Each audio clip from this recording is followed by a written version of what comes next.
Hi Lorraine, how are you today? Hi Jürgen, I'm good. How are you? I am also well.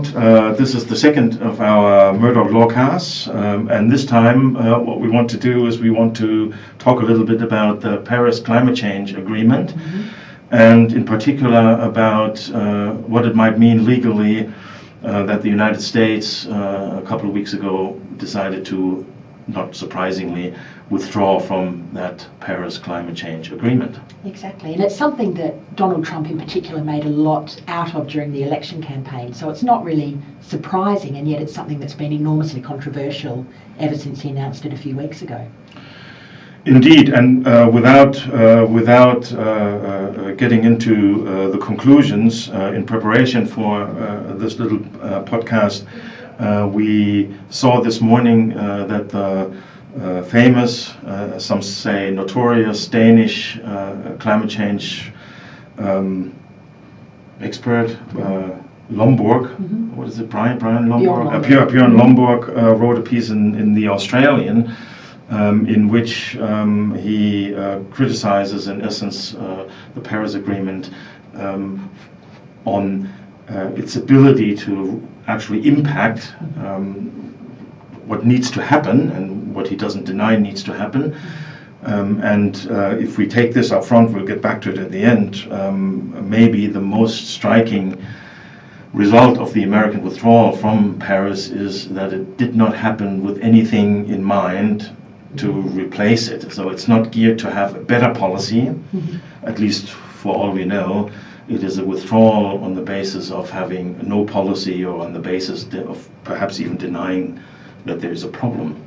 And it's one of the interesting things about the column today, but also more generally the responses to Trump's withdrawal. There are those who say that it is a global catastrophe, that it will result in the world being unable to move forward on the issue of climate change, because the Paris Agreement was a symbol of absolute triumph when it was signed, that the world was finally able to agree on a framework.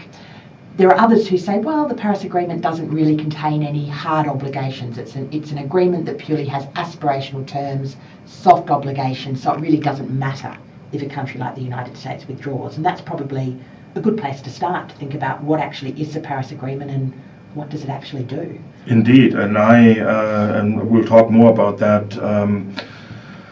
I'm not even sure at this point whether both of these contentions could not be right at the same time, but we'll see. You're quite right. Let's just go have a brief look at how this Paris Agreement works, what it was supposed to be.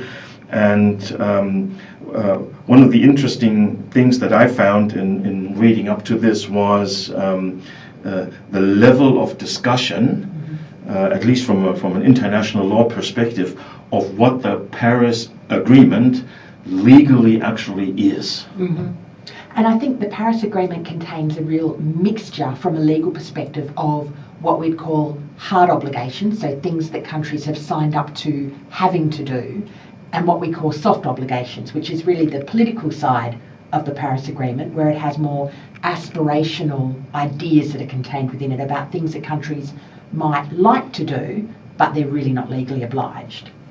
And I would say not surprising at all. And there are reasons, obviously, for why it is the way it is. And to sum it up, the reason is a political reason. If you have 180 plus countries involved in the process, you're not going to get the perfect outcome. If you're going to have an outcome, it's not going to be a perfect outcome. It's not going to be a perfect outcome from the perspective of those who want as little as possible, and it's not going to be a perfect outcome from the perspective of those who want as much as possible. It's going to be somewhere in between. From a legal perspective, however, I would say the question of whether this is an international treaty, for example, does not rely in any way on the fact of whether all of these provisions in there are hard law or whether some of them are soft law. Oh, absolutely, and you see in every international agreement that's signed up to, it contains a variety of obligations, some of which are mandatory, compulsory obligations that at an international level a country, when they sign the agreement, are saying we will do this. And there are always other obligations that are softer, that are more open to interpretation, that are aspirational, or that may in themselves have multiple different ways that a country can agree to comply with its obligations. How is it here? I think we can give some examples as to what is on the harder law side, where countries have undertaken obligations that can subsequently be checked as to whether they have been breached or kept. Right? And I think we don't want to delve into the various provisions too much detail, but I think we can say that all of the clauses in the Paris Agreement that deal with actual emission targets to be set and to be developed down the line are soft law targets. Yes. That's a fair assessment. Absolutely. So whether a certain target will actually have been reached by one of the states parties to this agreement or not will down the line in and by itself not allow anybody to qualify that country as having breached the Paris Agreement or not having breached the Paris Agreement. And yet even there's a mixture of hard and soft law, because the targets themselves the countries get to set, and as you said, there's a soft law obligation, but the fact that they have to set a target, and this idea that each target they set has to be progressively moving forward and becoming larger, well, that's setting mandatory Indeed. language. And hence the second point I was going to make was that the hard law targets are largely around procedure, largely around reporting and transparency of what the countries are doing and how they are developing their national commitments. Exactly. And part of the reason for this is entirely political, as you mentioned, because you need to understand the background to the Paris Agreement to understand the agreement itself. And indeed, it stems right back to the United Nations Framework Convention on Climate Change. You can see the Kyoto Protocol emerging from that, which did try to set targets that were harder law targets in that sense, and resulted in the majority of countries breaching their obligations under the protocol. So when you come to the Paris Agreement, the world was quite concerned about setting targets in a way that was achievable and that would get a consensus in terms of a majority of countries actually coming on board. Which of course is necessary, and I guess already at this level we can see why the reaction to the Americans withdrawing can cause two different reactions. If, of course, one comes from, if you will, the technocratic analysis of what is hard and what is soft, and then one reaches, especially from a maximist position, the conclusion not overly much is hard, and then the conclusion is plausible to say, well, you know, if the Americans get out, it's not going to really change all too much on the ground. On the other hand, having for the first time, if you will, the world community agreeing, A, that there is a grave problem, B, that something has to be done, C, agreeing on a framework of what needs to be done that tries to balance previous contributions to the problem, which of course lie mostly with the Western states, current developments and contributions to the problem, which of course lie still with the Western states, but increasingly and very much increasingly with the new big players like China, India perhaps not yet, but it's clearly immediately on the horizon. Other Asian states that perhaps weren't as prevalent even in the 1990s when that process largely started. South American states, Brazil, also much more prevalent today, and to balance what needs to be done, in other words, to balance the obligations on the one hand, then to look at the mitigation problem, and then actually arrive at a framework by which the rich countries take on obligations to feed money into mitigation projects in the smaller developed and least developed countries who are unable to actually cope with that, arguably. I mean, that is a huge thing, right? It's a big thing. It's a really difficult thing to do, and the temptation I suppose from the American perspective, when you look at why Obama entered into this agreement, the temptation was to achieve an agreement on the international stage, and that was seen as being so difficult and so all-important that really the president at that point launched in and did whatever he could to get the agreement. But in doing so, he forgot about the need to actually have a democratic base of support back home. And by democratic, I don't mean Democratic versus Republican. I mean having the will of the people behind him. And this is such a difficult, complicated balancing of interests that you really do need that groundswell community support with you before you sign an international agreement like this. Otherwise, the risk is the next president comes along and says, well, actually, community sentiment is with me. We don't like the balance you've struck, and so we withdraw. So, in fact, this is a problem that Trump is getting a lot of criticism for, but really the origins of the difficulty lie in Obama striking an agreement that he never sought congressional approval for, and in fact didn't have that basis of support at home that was needed to see the agreement carry through regardless of any changes in the presidency. Let's hold off on that for just a second, because that would that allows us to take a look at how do you actually legally get out of the Paris Agreement, and that's fairly trite law to say at the beginning that withdrawal from an international agreement, the first thing you do is look at the agreement itself and see what it says about withdrawal. And it has a termination clause in it, and the Paris Agreement is Article 28, and it in essence says that after 3 years after the agreement enters into force is the earliest in the particular country. For this particular country, in this case, United States, the first withdrawal opportunity is 3 years after that, and then you have to give notice, and the notice period is 1 year. In essence, that means for any country that signed up to Paris and then subsequently ratified Paris at home, the minute it becomes effective for them, 4 years after that date is the first get-out date. Coincidentally enough, this get-out date will coincide with the Trump presidency, so the getting out of the agreement, if it happens to the letter of the treaty, so if the Americans keep the obligations of the treaty, will happen when the first term of Donald Trump is about to end or will just have ended. Exactly. So potentially we find the first termination date or withdrawal date for America, withdrawal becomes effective in 2020, and this will then be an issue that is fought over, you can envisage, during that presidential election, because it's right at the time that withdrawal will be becoming effective. So we can, there is another way to get out of the Paris Agreement, that is if one were willing to go a couple of steps further and remove one's country out of the climate change framework, the United Nations climate change framework, altogether. Which is the underlying convention. And that has Article 25, which effectively replicates the withdrawal provision in the Paris Agreement and says that after 3 years of the United Nations Framework Convention becoming effective in a country can indicate its intention to withdraw, and then the withdrawal becomes effective 1 year after that.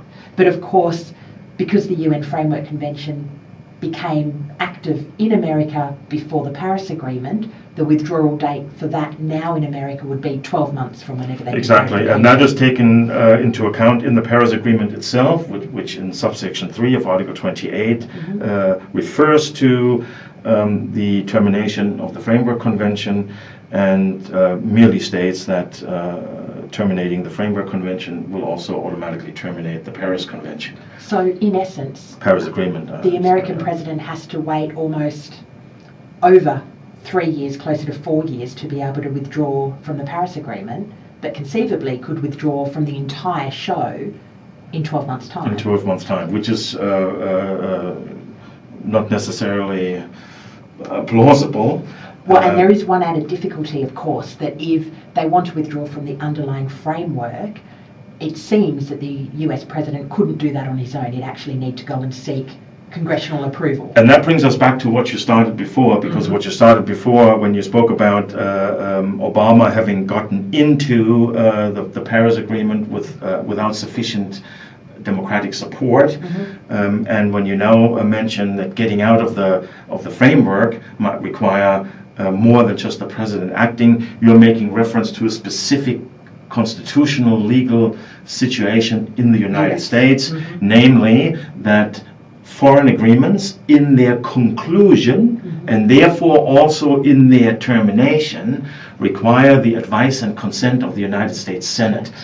That is quite different from the Australian situation, where formally the Parliament has no role in the treaty conclusion and only come into the picture if there is treaty implementation is necessary. In other words, if something needs to change in the domestic law, then of course Parliament has to do it, but the conclusion of the treaty is an executive matter alone in the United States.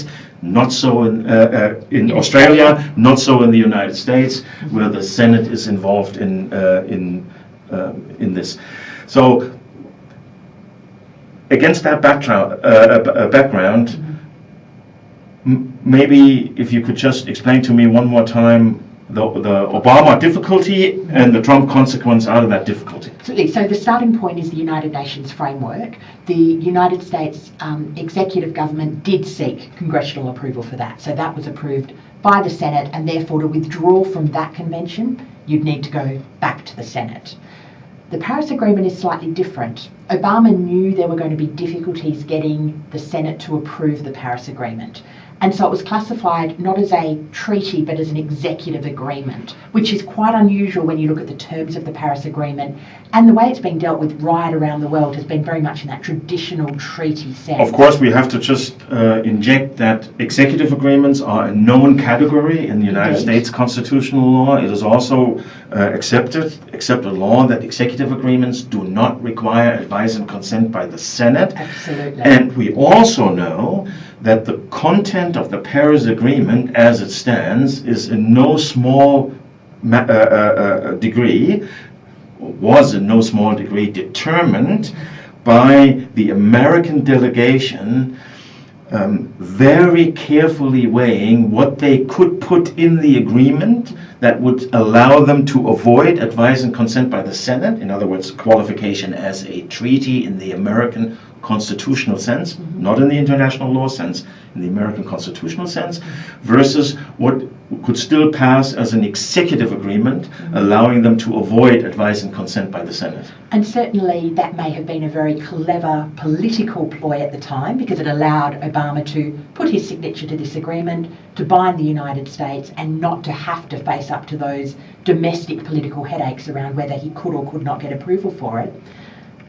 The ramification of that is that if you live by the sword, you die by the sword. So if the United States enters into an executive agreement at the whim of the president, it can be withdrawn from an executive agreement at the whim of the president. And that's in line with the language of the agreement, in this case, in the Article 28. Indeed. I think there's that then, of course, even makes constitutional sense. If you get in one way, you can get out the same way. And obviously, as getting in with advice and consent by the Senate would have made life more difficult, getting out with 67 votes in the Senate would have been more difficult than just an executive decision by the president. That brings us back to the question at the beginning. Good thing, bad thing, neither here nor there? Interesting thing. Certainly an interesting thing, yes. At the end of the day, the Paris Agreement in and of itself isn't something that's going to solve the problem. For all of the cheering that you saw at the United Nations when the agreement was finalised, it isn't an agreement in and of itself that's going to save humanity. So I think a lot of the rhetoric on this is very overblown in terms of what the agreement itself is going to achieve or is going to be able to achieve. I think the biggest lesson from this in terms of American politics is the importance of making sure you have that grassroots support, that broad-based political support, and that there's not a democratic deficit between your international agreements and what you can actually deliver at home. But the biggest takeout, I think, from this, and coming back to the column this morning, is Trump has withdrawn. Whether you think that's a good thing or a bad thing, the real problem is he's withdrawn without having an alternative position. And that's a difficulty, because whether you believe in the Paris Agreement or not, the fact that we now don't know what the United States is going to do at an international level is problematic, given their leadership position in terms of climate change and where they sit in terms of the emissions that their country is responsible for. I agree on the limited notion of the impact on climate change policy and effects immediately now is probably going to be rather minute. So the technocratic side, if you will, rather minute. I think it is a big setback for those who believe that we need some form of transnational, international cooperation and collaboration, especially because the withdrawal of the United States happened for domestic reasons, for if you will, selfish reasons alone. It was not, if in that sense, a disagreement with we have a better policy and that will actually have more impact. In which case, that would have made life easier. As you say, there's no alternative. It just has nothing to do with climate change other than denying that it is a problem, if anything. Now, hope dies last. I think the reaction so far, and we'll have to see, future will tell, could also show that the rest of the world is pulling more together, and that the price tag, the political price tag for somebody to want to stand outside could be greater than one thinks at the moment. Of course, that's a hope. If everybody resorts to their own selfish reasons, then we will have governance deficits. Things just will not happen. And that could go one of two ways, couldn't it? Because on the one hand, the response of the other world leaders being so united in condemning the withdrawal by Trump could have the effect of strengthening the agreement in terms of the remaining participants. Indeed, that's what I meant, yeah. The flip side of that is the rhetoric about we will not renegotiate, you can't change your mind on this, could be particularly unhelpful if it does result in other world leaders starting to feel as though perhaps they can question what in their national interest might be a bad deal. And Trump's been very effective in putting the argument that this is a bad deal for the United States and that he's going to assess all of these agreements on the basis of putting the national interest first. That's a big shift in rhetoric from what Obama was saying only a few years ago, and may mean, again, that other world leaders need to readjust their view and think about whether, in the overall context, you do need to go back and sit down with him and work out where does the United States sit on these issues, rather than just yelling at him and telling him he's wrong. True. The system is set up that a country can do that. A country can withdraw or not even join in the first place. That was possible here. There needs to be political conviction to do that. But the rest of the community also will have to weigh whether a Trumpian deal, whatever Trump would regard to be in the best interest of the United States, is a worse deal than a deal that the rest of the world has without the United States.